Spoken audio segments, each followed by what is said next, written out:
jantung Bolt nggak muat di badan kamu. Pengen transplantasi jantungnya Usain Bolt nih misalnya gitu. Gak mungkin. Transplantasi itu bisa dilakukan ketika ada kemiripan dari genetik dan DNA-nya supaya tidak ditolak sama imunitas. Taruhlah sama genetik gue akan punya jantung yang lebih baik nggak daripada yang gue Belum punya tentu, sekarang? belum tentu. Karena belum tentu jantungnya muat di ukuranmu. Karena kan jantung tuh ada ruangnya, ruang perdikardia di sini. Kalau misal jantungnya kegedean, jantung Usain Bolt pasti gede banget. Iya. Kalau ditambah nggak muat. Dia tuh membesar gitu apa dari awal? Membesar ya? Dan jantung manusia tuh akan membesar bisa karena penyakit atau karena latihan.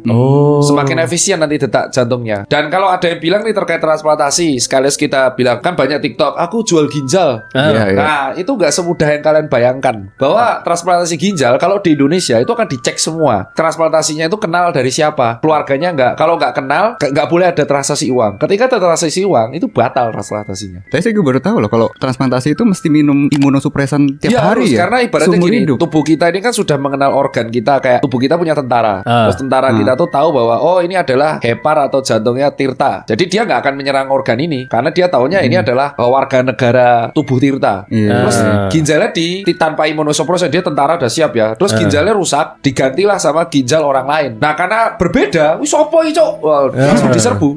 Nah langsung rusak ginjal ya. Diserbu sama tentaranya. Makanya supaya si transplantasi organ tersebut berhasil, maka aktivitas imun secara general tuh ditekan, baru transplantasi bisa dilakuin. Makanya prosesnya lama dan mahal.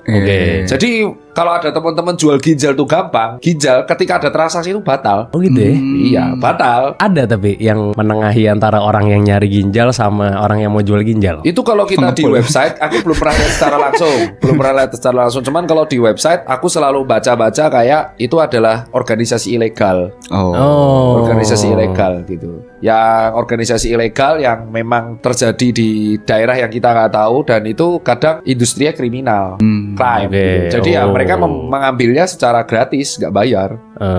Iya. Ya kalau di sini ada yang bilang jual ginjal bisa nggak? Kalaupun ada orangnya, misal keluarganya mau bayar, nanti dites. Ada tesnya. Jadi misalkan mau donor tuh dites. Coba sebutkan kebiasaan si A di hari ini, di bulan ini. Nggak bisa jawab. Terus kamu donor ini dapat apa?